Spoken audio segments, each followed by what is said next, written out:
Okay guys, I'm here to discuss the Briggs and Mock paper on the effects of auditor judgment on internal controls assessments.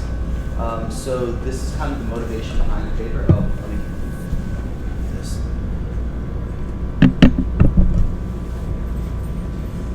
This is a little bit of background on the motivation behind the paper. So previous papers found that auditors rarely view the same information with a consensus. And so this can obviously cause a lot of problems when you're conducting an audit. For example, there could be oversight of evidence that might be required to issue a different type of opinion. But also more importantly, the lack of consensus can end up in higher costs of the audit, which obviously audit companies don't want. So how do you combat this? Well, there's two main ways discussed in the paper. First of all, you can look at ways to force consensus, but the authors of the paper argue that this isn't really the most efficient way of doing things because it can lead to other problems, and also more importantly, you're trying to prevent the increased cost of an audit, and this might increase the cost in itself. The way that they focus on is to examine the decision behavior, like what kind of processes are going on in the auditor's mind that lead them to make various decisions. And the main focus with this is the definition of what they call a problem space. And a problem space is really the model of what any individual, the way that they view the problem in their head, or the representation of the task within their own mentality. And that's kind of really important because, you know, two different auditors might define the same task differently within their own mind. They might have two different problem spaces, and that could be a leading contributor to the lack of consensus when they look at the evidence. So with that in mind, a brief overview of what verbal protocol analysis procedures are like. Pretty much what happens is it's a talk aloud. It's not really an interview. I put interview here, but it's not really an interview. They will give the auditor a task, and they will ask the auditor while they're doing everything to verbalize everything that's going on in their head.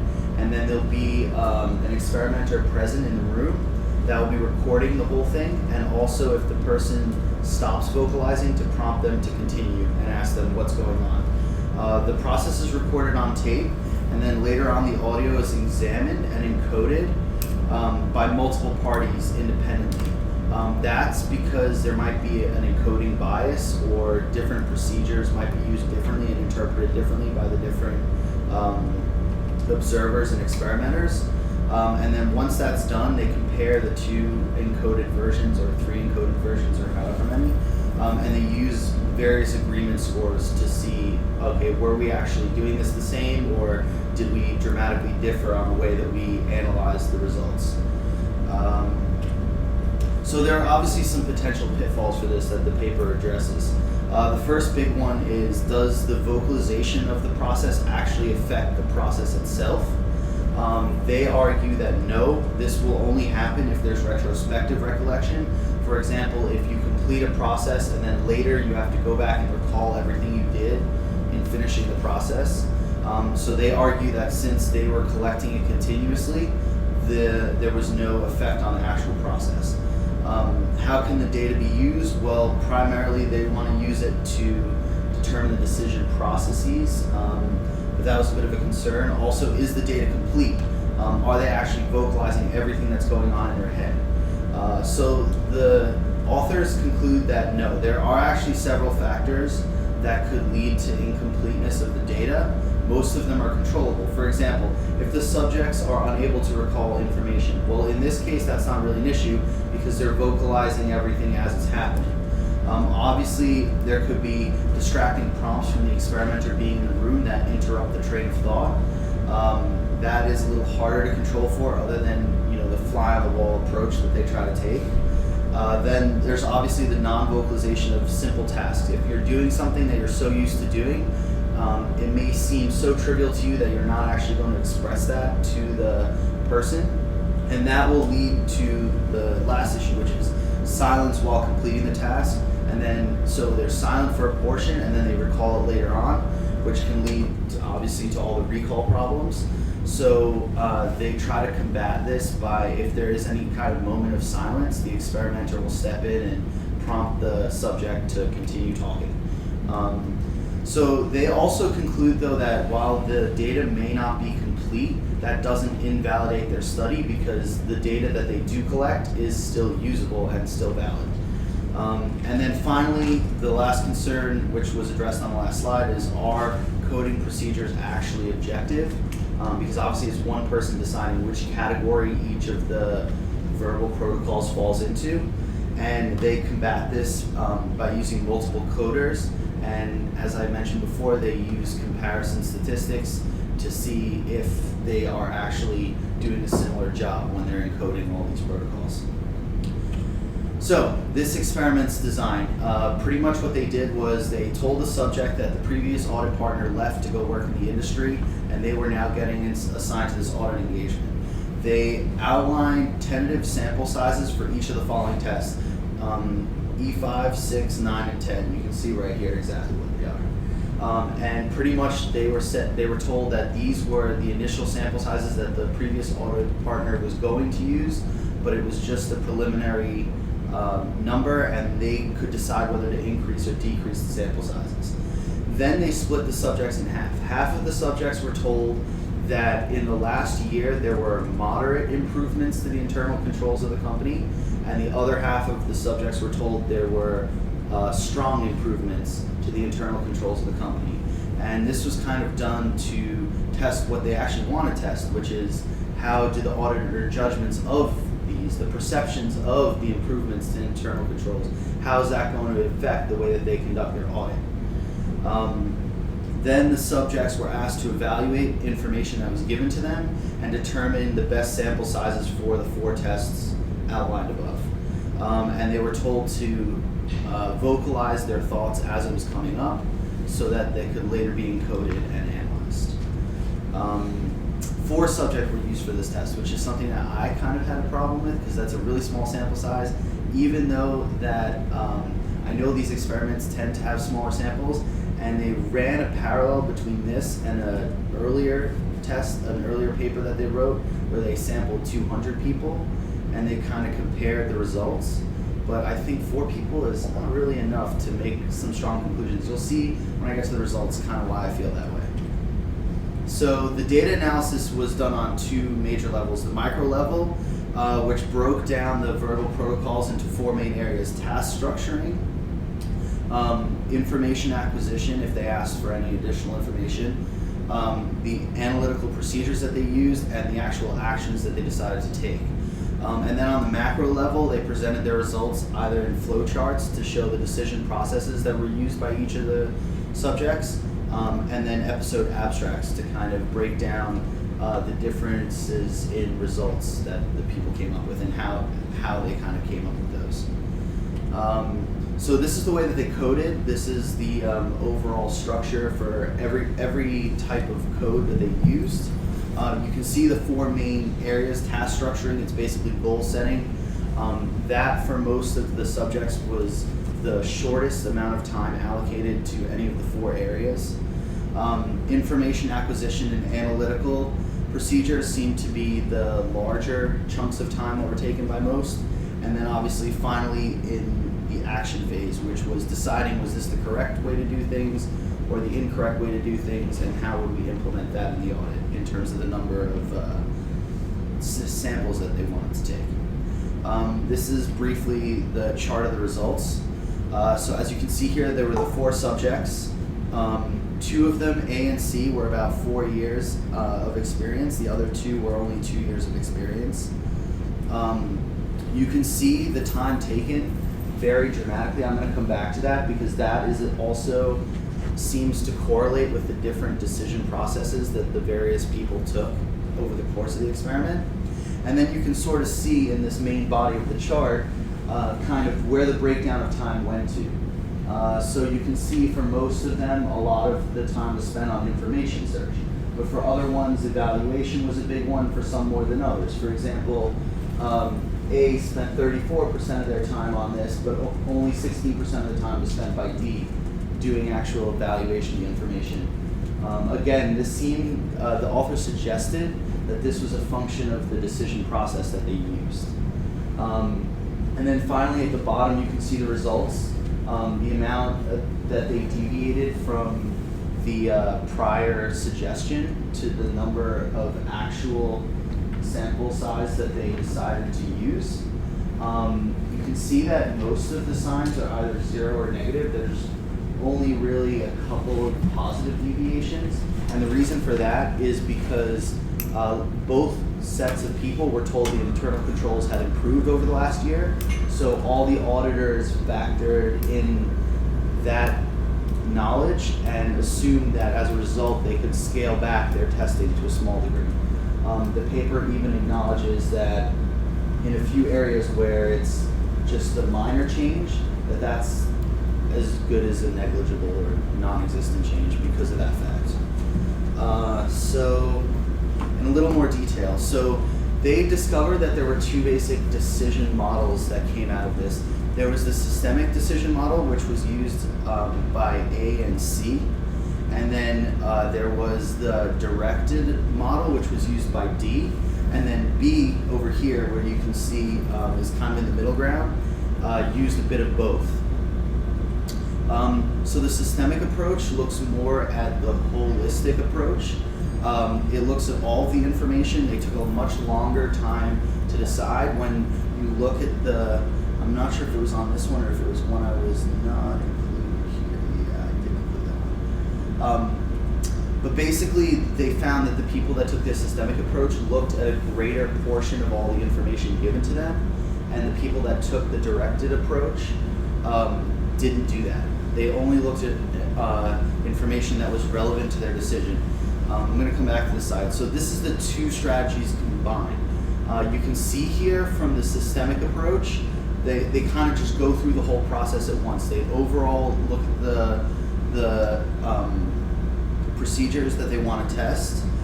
They search through for relevant information from past years.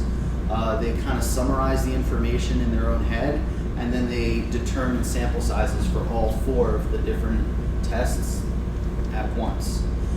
The direct strategy seemed like the more logical approach for me personally, is that you just select a procedure, one of the four, you analyze all the information relative to that procedure, you determine a sample size for that procedure, and then you start all again from the top for the next procedure.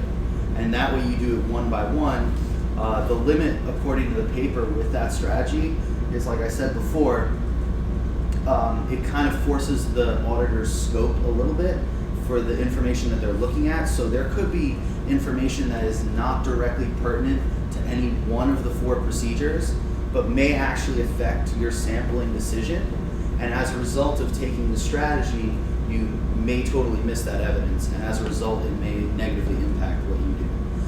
And then obviously at the end of both strategies, they analyze and see, okay, is this actually what we want to go with, like a final review type situation. They also found that all four of the auditors decided early on a direction as to whether they wanted to increase the sample or decrease the sample. And while over the course of their thought processes, they altered the magnitude of difference from the sample proposed, they never altered the direction that they originally chose. So no matter how much information was presented to them, once they decided in the beginning whether they were going to decrease or increase the sample size, that's what they stuck with, which I thought was actually pretty interesting. And then they said that even amongst these two decision models, when you compare, for example, in the systemic model, when you look at A and you look at C on this previous chart, the breakdown of the information and the process that they actually used was considerably different. I mean, for instance, over here, for the evaluation criteria, there was a big difference, 27%, 34%, and that information gets broken down elsewhere in the evaluation model. So that was a really interesting finding, I thought, as well, because it shows that the method also doesn't necessarily determine what criteria is being used by that person on like a more specific level. And then the largest factors that seem to have the most time spent on them were the information search strategy. So are they taking the systemic approach or the directed approach? how much are they going to rely on the internal controls? Even though they were told the controls improved, how much do they believe in? The paper cited actual quotes from the interviews where the people were like discussing in their own head, okay, well, we're told that it was improved. Is it actually improved? How much can I rely on that information? And that seemed to play a part in most of the auditor's decisions. And the other large factor was, were alternatives considered? And if they were considered, how much thought was given to them? That could affect the way that the auditors look at any of the information. And then what type of heuristics did they use when making their decisions? When they got to the end and they were evaluating everything, how much weight did they put on each of the pieces of information that kind of went into their decision? So that's a broad overview of the results. And then finally the paper brings up some future research. So there's three main areas that they came up with here. Information acquisition processes, which I think would probably be the most relevant. It's how do they actually sort through all the information and choose what information is appropriate to use and what can be discarded. This is broken down into two areas. Did they do a complete search? Is there stuff that they just overlooked? And are they coming up with alternatives, but in their own mind closing off the alternative before fully exploring it? For these, they compared a lot to like what happened in the previous paper to healthcare, and they look a lot at the way that doctors make their decisions when diagnosing patients. And that's kind of where this idea comes from, because they say that, like, you know, in medical research they found that there are situations where doctors may be blind to certain types of diagnoses or may close off a potential diagnosis prematurely. And they kind of say that, look, this is a real area of research in the medical field. Like, this also really applies to auditing, and you should really look at that. The next area, they look at what evaluation criteria was used. As you saw on the chart, there was a breakdown. There were several areas, like you can see here, where, like, for example, under analytical operators, for the most part, like, almost no assumptions were made. Now, for auditors, that's like a good thing because you don't really want to assume too much. But for other things, like in the decision area, there was very few emphasis put on the actual fact that they were making decisions with impacts. And these kind of factors could play a much larger role. We don't really know, so that's why they suggest that future research should be done into this. And then finally, like, action choice behavior. So when they do decide these different kind of actions to take, why are they choosing that action and not choosing an alternative? So they argue that the in-depth nature of verbal protocol analysis allows for a much deeper analysis of the decision-making process, because you have effectively an entire script now you can work off of, and it's coded into a more like mathematical sense than just listening to someone and recording your opinions of the way that they feel in that sort of situation. So they say that using verbal protocol analysis in the future, you can allow for a much deeper analysis of the behaviors of these people and hopefully better understand why auditors make the decisions that they make and why things can get overlooked. For example, like you mentioned earlier with Enron, you know, maybe if the auditors at Arthur Andersen had a better understanding of how they were functioning, and maybe they were relying too much on the information given to them and not digging enough. So maybe if this research had actually been done, these things could be prevented more often. So you said you had some concerns. So my concern is that they only had 4 subjects. I know it's really hard, but when you look at it, they even mention that amongst the 4 subjects, there was no, they came up with 2 categories for the 2 decision models, but they even stated that some of them overlap and that it was not very clear what, like, for example, subject B was kind of a hybrid subject. And I think to, like, better make statements involving that kind of stuff, you need more than 4. I mean, so what statements did they make though? So they were kind of saying that the problem that I had was subject B was a hybrid, And you don't really know based on the experiment, was this just a fluke person that happens to be a hybrid? Or is this hybrid philosophy much more common in the population and actually deserves its own category? Right, but that's future research, right? So what they've identified, so you have to think about what their research objective is, right? It wasn't to say that this method is better than that method and this method, or people perform this way.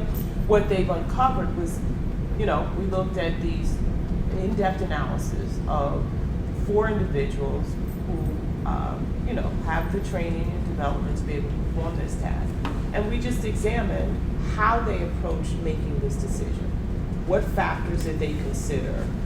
What was the process they went through? And out of that emerged these 2 processes and this thing called a hybrid.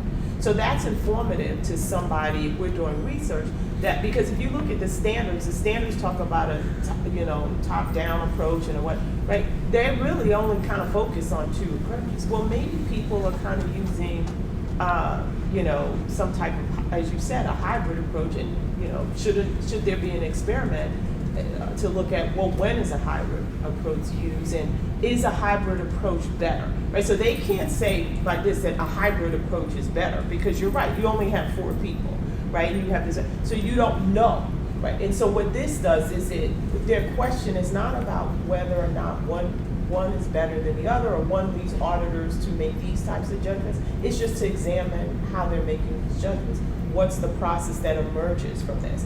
Because what verbal protocol does is it tries to get in that black box. So in my experiment, and the experiments that we just discussed, I know the outcome, right? I did try to get into the process a little bit, but I do know that I had to measure the process based on these variables that I manipulated, or these variables that I measured, right? So, but if I want to get into the black box of how they're actually, what makes them decide to go 10 rounds, or what is it that a deliberative mindset actually does? Once I prompt them to go on that deliberative mindset, what is it that's actually changing as they're approaching resolving this audit issue, right? That's what a verbal protocol allows you to do, is to try to get into the black box. And there are limitations to it, I'm not trying to say that. But is it necessary to look at 10 people, 20 people, 30 people before you figure out what's going on, right? Because you can argue that 100 people might approach it differently, but is it such a difference, and especially in this audit environment, right? Is there such a difference? Are there so many different ways to approach evaluating internal controls that we need to look at maybe 100 or 50 or 10? That's how you have to think about the task and what they're trying to do. I agree. There definitely was a research contribution from it, and I definitely think that this portion of it was very, very valid and very valuable, even though there were only 4 participants. But the problem I have is that I don't think there could very well even be other decision models that weren't being used by either of these 2 people, but are used by auditors. And I understand you can't really come up with a magic number to say, oh, once you hit this many people. Right. But the number one issue that it really raised the red flag for me, because they were comparing the 2 people that took the systemic approach, and I understand they put different emphasis on different types of information, but the number one factor when they compared the systemic and the directed approach was the amount of time it took the auditor. They had a whole section talking about how it could influence audit costs and all that. But when you actually look at it, the A and C were the 2 that used this approach, and 100, 211, and 93 minutes is like a huge difference. Right, I so agree. there could be even So something else could be more going nuances. on. So Right. I just thought 4 people to come up with a whole decision-making methodology and classification system based on 4 people is a little Well, but I don't think that they're suggesting that that's the only method, right? Fair. And so I think, because when I looked at that, again, even the A and C, well, it's huge. And it's not, so my first thought was like, okay, is it experience? But it's not. It's a huge difference with 2 people who have the relatively same amount of experience, but what is it that they're doing, right? That means that this person spent 211 minutes versus another person only spent 93 minutes, but yet they're using the same approach. And that's where the detail of the operators are important. So what is it? Where's the most difference coming out?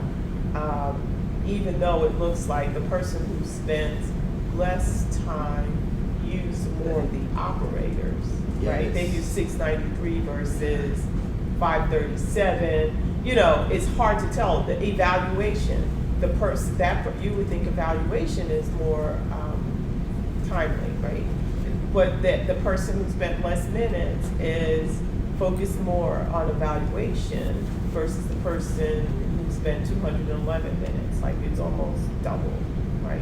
So I understand what you're saying, but their question is not to say these are the optimal or these are how audit. But here's again, remember you're extracting, right? Yeah. It's like, okay, so let's look at this task and let's see what emerges from that. And that doesn't mean that that's how everybody makes decisions, but that's when they're using a directed approach versus a systematic approach, which I think the standards talk about in terms of approaching internal controls. It seems that this is what's happening. Like this is how the information is what's the word I want? It's broken down. Like this is where their time is spent, the process that they're using to get there. So it's answering a very limited. It's exploratory. That's what VPA is. It's exploratory. So, and from VPA, you would like to see that there's additional. Now you can look at more directed questions based on that, right?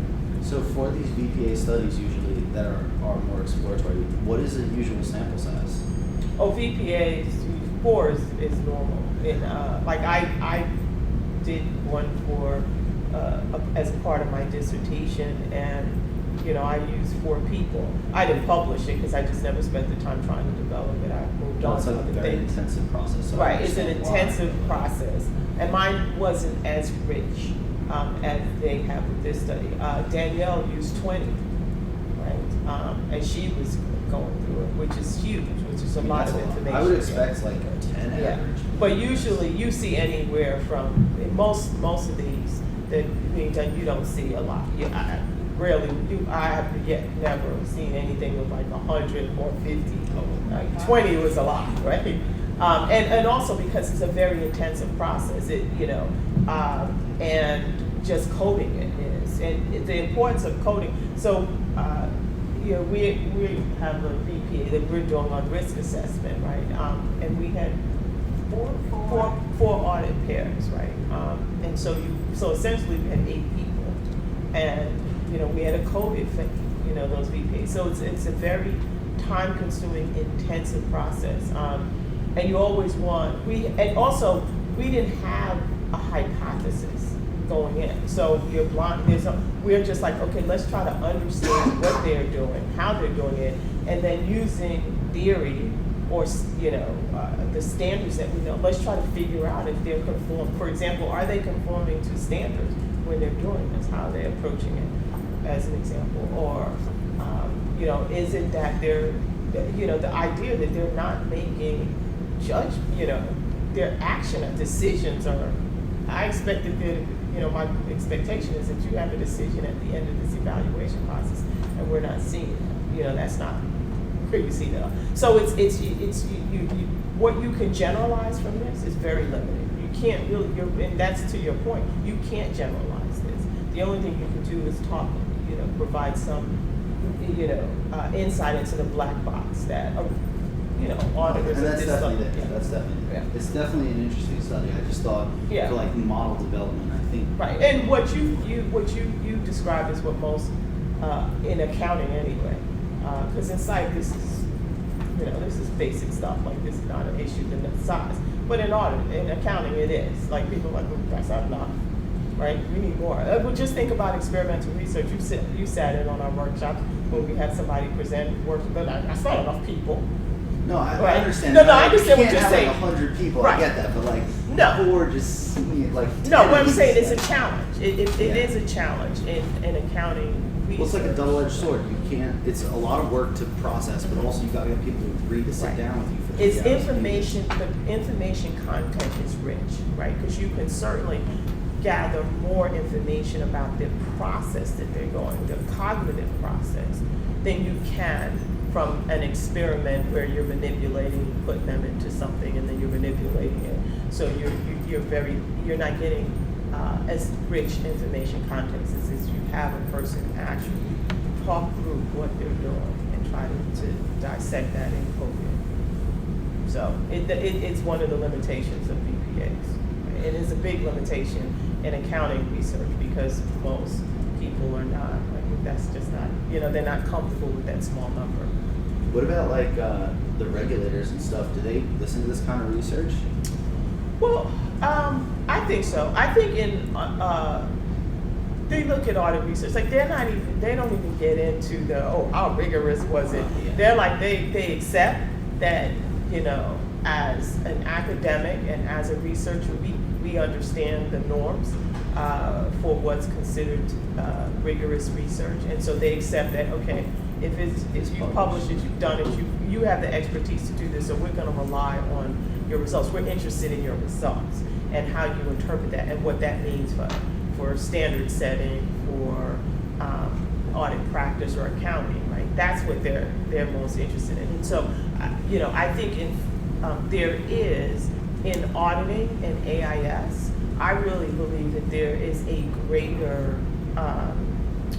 connection and between practice and research, because we tend in both disciplines to generate our research based on what we observe that's going on in the standard setting process or in the process itself.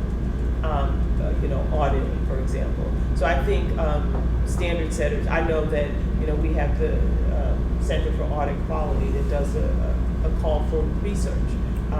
Most of the academic journals will do a call for research based on practice. In April, the PCOB conducts a 1.5-day meeting with the audit section of, sponsored by the PCOB and the audit section of the AAA. Go to Washington and talk about, current topics going on in PCOB, what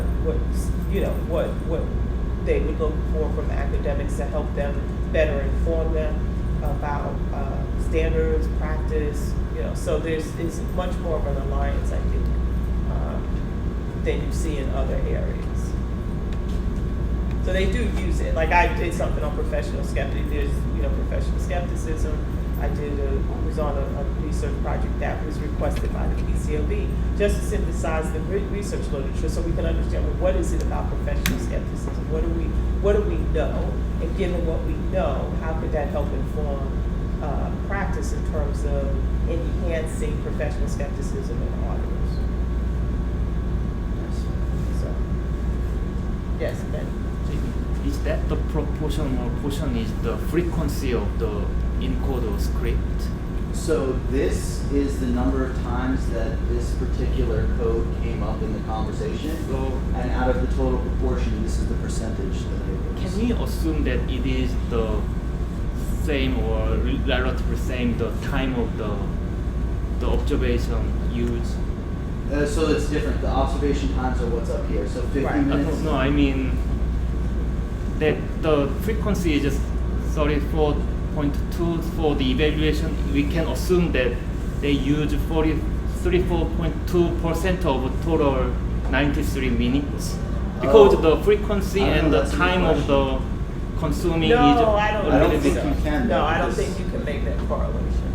So how can I? Is it So also because they possible? can spend, like in this case, they spent 34.2% of their person A was spent on evaluation, right? But not time spent. It's just that's the number of times they mentioned. That's the percentage of times they mentioned something that was coded as an evaluation of the fact. Do we need to upgrade or implement some of the modified version of BPA adding the time dimension kind of? Well, it's kind of hard because that would presume that you know ahead, like you would have to time everything they say. Like you would have to assign a time to everything they said. Because when you code it, what you have is the transcript. and then you start to break down the transcript. The researcher breaks down the transcript into thoughts, independent thoughts, or I shouldn't say independent, but unique thoughts in a way, right? And so then based on those unique thoughts, you can say, okay, is that a thought about an information search, or is that a thought about a decision? Does that thought correlate to a decision or an assumption or conjecture? So that you don't. So unless I know that when they to verbalize that thought, it took them 10 seconds. I have no way of knowing. So related to time. maybe I'm not sure it's possible or not, but when you make the encode, how about putting also the time next to the encode or word? But that's the point, is that I would have to know the time that they spent, that it took them to verbalize that. So the encryptor or the decoder to make those information together when they listen and make the description. So that would mean the time would have to, you'd have to be able to distinctly stop the time. Yes, so I'm not sure it's possible or not. It's I don't impossible. I don't see how you can do that. Unless, that might be something, if you can develop a tool to do that, that would be great. It'd be interesting though, because it would show like maybe there's a step here that they don't even really use. Yeah, they but just it's eating do- up most of their time. Yeah, once I they, think I'm evaluating and spend 5 minutes. Right, yeah, and it's hard to, because you would have to be able to link Yeah, you'd have to, like, stop and start. yeah, Yeah. like every time they say, you time it, and then when is it? Is it a pause? And, it would be very difficult to do, to try to figure out how much time they're spending. I mean, you would almost have to say, okay, if this person spends a lot of time, how much of that time was spent on evaluation cues? Yeah, that's probably more like an experiment. Like you give them something that requires an evaluation process, and then you see how much time it spends how much time they take evaluating. You can measure that because you're only capturing that one process of evaluation. The other problem with that, Ben, is if they pause to like process something, and then they have to be prompted to repeat the thought, Right. then how Right. long do you That's allocate right. to that one? Right. So it's really hard to Interesting. interesting, but hard to make that connection.